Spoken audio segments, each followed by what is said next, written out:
Salam Bapak Ibu, Saudara dan Saudari, sahabat-sahabat garam dunia yang terkasih.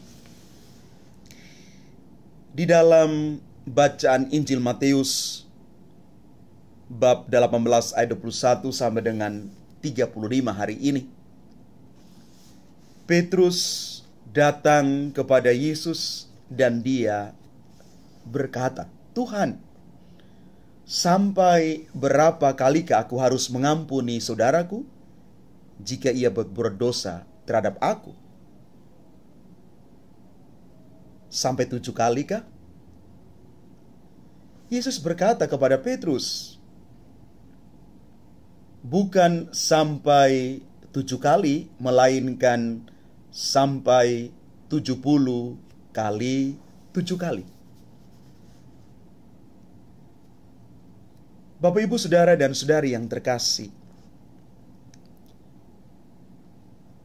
belas kasih Tuhan akan hadir dan menjumpai orang yang dengan keberanian mau berseru mohon belas kasih.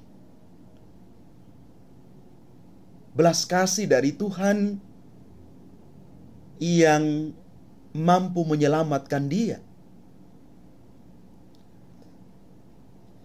Tetapi setelah dia mendapat belas kasih itu, hendaknya dia juga membagikan itu kepada siapapun. Ketika orang diampuni, dia belajar juga untuk mengampuni.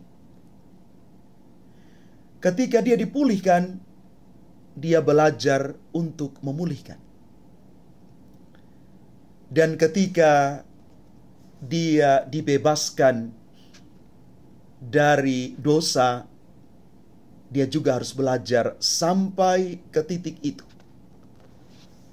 memberikan kuasa pengampunan kepada orang yang bersalah kepada dia. Ini lingkaran tobat yang sejatinya dimiliki oleh para pengikut Kristus. Ketika Petrus datang bertanya kepada Yesus tentang sampai berapa kali dia harus mengampuni orang yang bersalah kepadanya, dia mengatakan 7 kali 7. Ini angka dalam konteks Yahudi, angka yang sudah sempurna. Tetapi Yesus mengatakan lebih daripada itu. Bukan 7 kali 7 kali, melainkan 70 kali 7 kali. Sebagai simbol bahwa pengampunan itu tanpa batas. Bukan soal angka, tetapi totalitas di dalam mengampuni. Bapak Ibu, tidak mudah untuk mengampuni. Apalagi hati kita sudah tersakiti. Apalagi kita merasa diri sebagai korban. Apalagi kita merasa diri bahwa mereka yang bersalah, dia yang bersalah, bukan saya. Saya menjadi korban, kami menjadi korban atas ulah dan tindakan mereka. Maka kalau sebagai para pengikut Kristus kita masih berputar dan berkutat di sekitar ini, kita belum menjadi orang-orang pengikut Kristus yang hidup di dalam pengampunan. Bapak Ibu, sekali lagi, pengampunan itu tidak mudah. Mungkin mudah kita katakan, tetapi ketika dilaksanakan rasanya sulit sekali. Kenapa? Karena kita masih berada di dalam pertimbangan-pertimbangan manusiawi. Kita belum bergerak lebih untuk melihat lebih dalam makna dari pengampunan itu. Karena sejatinya Bapak Ibu, Saudara dan Saudari yang terkasih, Kenapa kita belajar untuk mengampuni? Yang pertama, karena Tuhan sendiri sudah mengampuni kita. Semua kita punya dosa, punya kelemahan, punya kekurangan, tetapi Tuhan sudah mengampuni kita. Maka kita juga belajar untuk mengampuni. Dan yang kedua, kenapa kita belajar untuk mengampuni?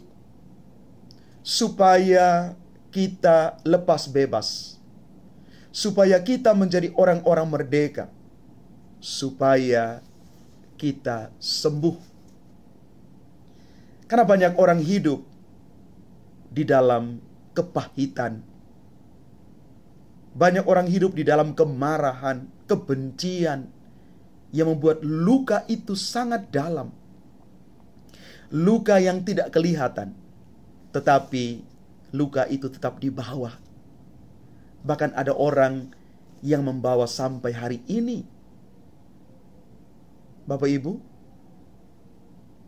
apa kita mau terus berada di dalam situasi luka ini? Maka mari Bapak Ibu, kita bangkit. Kita mau tanggalkan semua yang mungkin selama ini menyakiti hati kita. Membuat kita sungguh-sungguh hidup di dalam keterpurukan, bahkan di dalam kepahitan yang luar biasa. Di masa Prapaskah ini, kita mau melepaskan kuasa pengampunan itu. Supaya kita sembuh. Dan ingat Bapak Ibu, ketika pengampunan itu diberikan oleh Tuhan kepada kita, dan ketika kita juga mengampuni orang yang bersalah kepada kita, saat itulah pintu rahmat Tuhan terbuka lebar bagi kita. Dan sekali lagi, pintu itu tidak akan pernah tertutup lagi. Berkat akan terus mengalir bagi orang-orang yang hidup di dalam pengampunan. Mari Bapak Ibu, jadilah orang-orang merdeka, orang-orang yang hidup bukan untuk masa lalu, tidak diikat oleh luka-luka masa lalu, tetapi hidup untuk saat sekarang dan hidup untuk masa depan yang lebih baik bersama Tuhan. Ampunilah, maka kamu juga akan diampuni. Tuhan memberkati kita sekalian. Amin.